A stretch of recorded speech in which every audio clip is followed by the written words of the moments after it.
For the longest time, I thought confidence was something you are born with. However, after being a life coach and working with so many people, seeing how people can change, it changed my mind about the confidence. At this point, I know that anybody can build confidence if they can spend time and energy on building your confidence. And confidence is the key for success. If you want to ask for a raise, you need confidence. If you want to sell your business, you need confidence. If you want to do anything in life, it requires confidence. If you change your career, it needs confidence. If you want to be you, just be you so you can fully express yourself, you need confidence. In this session, I'm going to talk about what are the 4 steps you can implement today so you can become a fully confident person. I've seen this working from my paid clients, and I'm offering this to you for free. If you're new to my channel, my name is Nomin. I'm a certified life coach.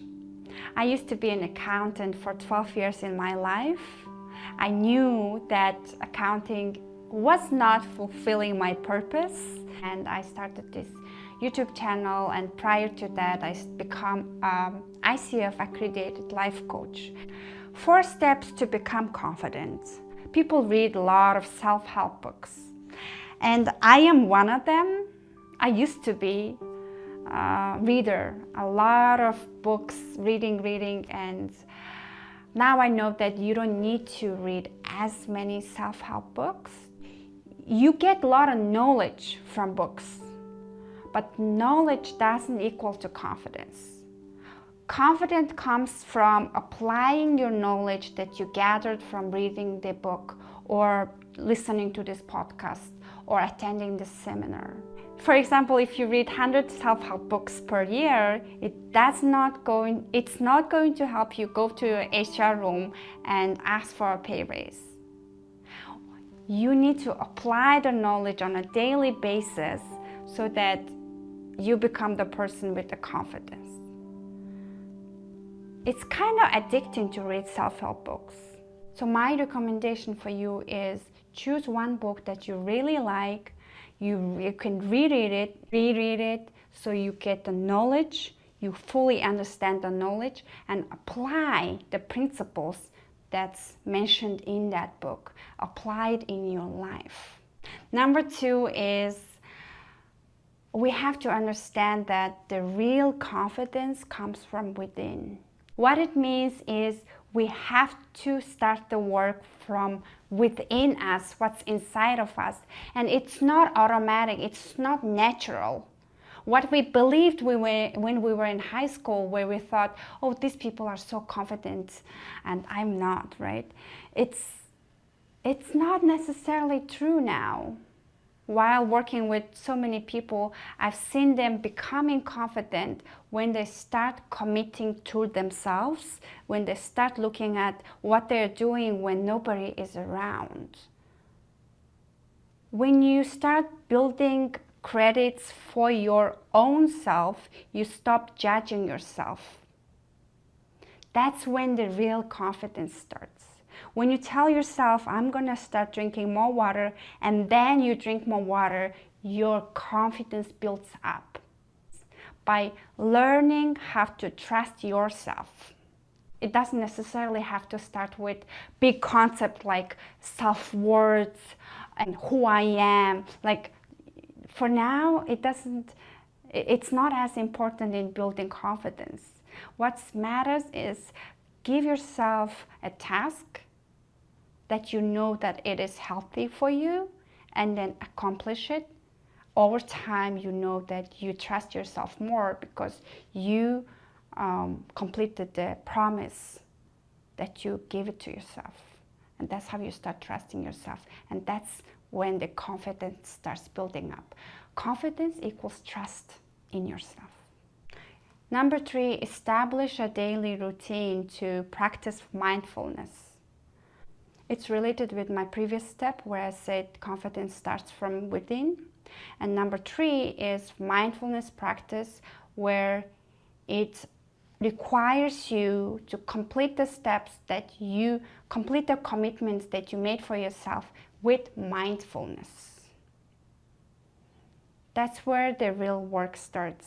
The main reason why people don't practice mindfulness exercises is because they don't give adrenaline rush like the checklist we do.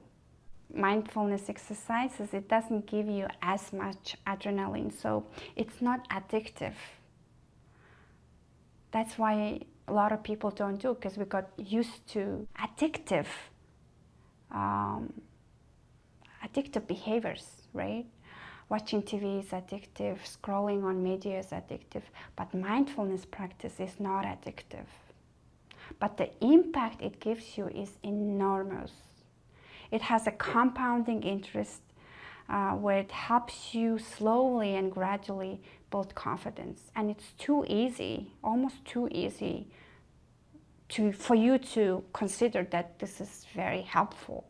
When you do it for the first time, it's gonna feel nothing. But if you do it for 2 months in a row, you start feeling the confidence kicking in. You start feeling that your energy is going up.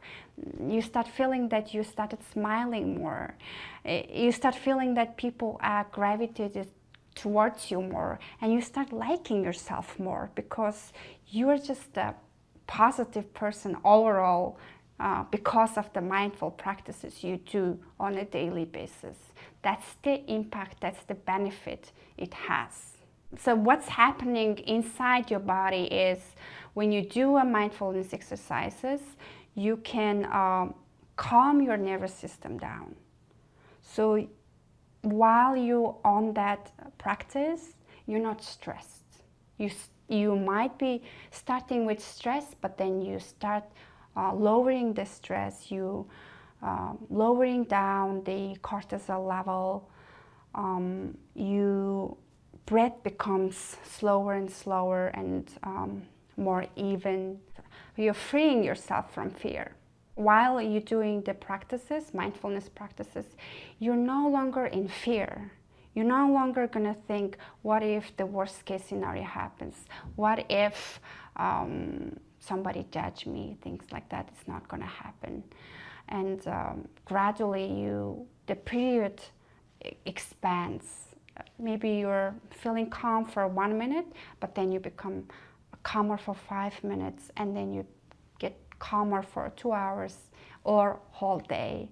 So the result is exponential. The benefits are far greater than we can imagine. The mindfulness practices that I implement is writing journals, gratituding, doing yoga, and meditation. These are just the simple exercises that you can take in a daily basis. I bring up this topic every single video, almost in my every single video, because that saved my life. It changed me slowly and gradually to become who I am today, and I'm extremely grateful. The reason why I'm doing the video is because I've been practicing, I've been reducing my stress and building up my confidence to show up and speak in English to you guys today. And I'm so grateful for that. Number 4, and the last thing I want to talk about confidence, is you have to prepare yourself to become a confident person. It's all about act of preparing and preparing, practicing and practicing. Confidence comes from knowing who you are, and it comes from knowing what you're capable of doing. And for us to know what we are capable of doing is by trying and experiencing and repeating over and over again.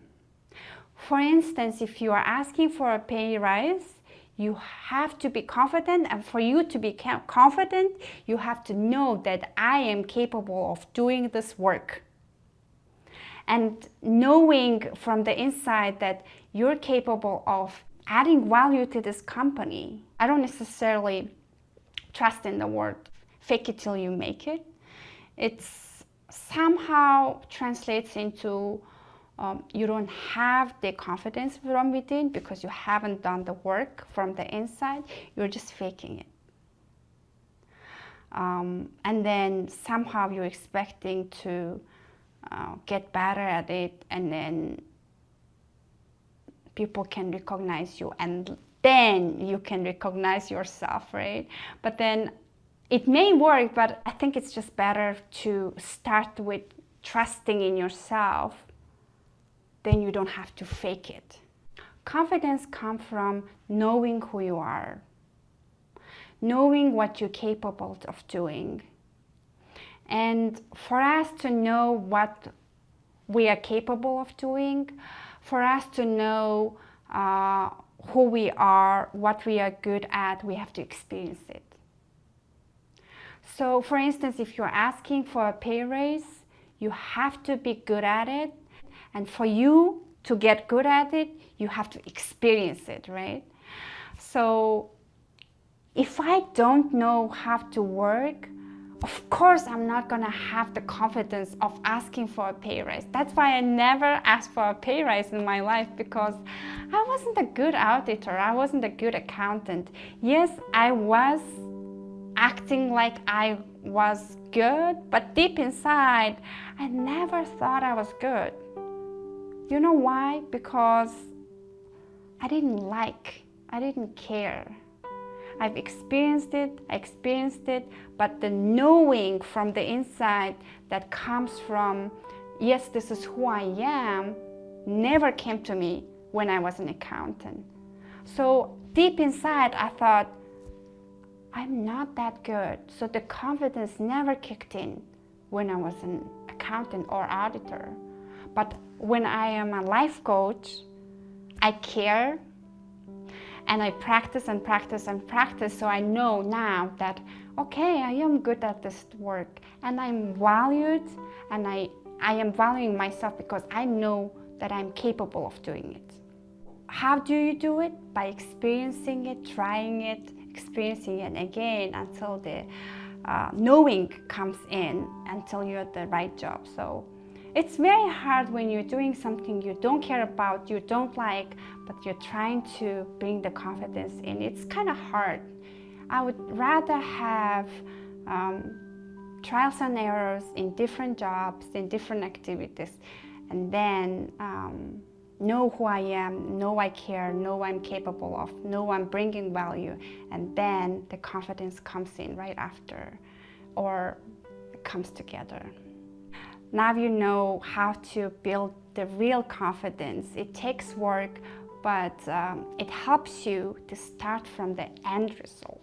People have a lot of recognition from the outside.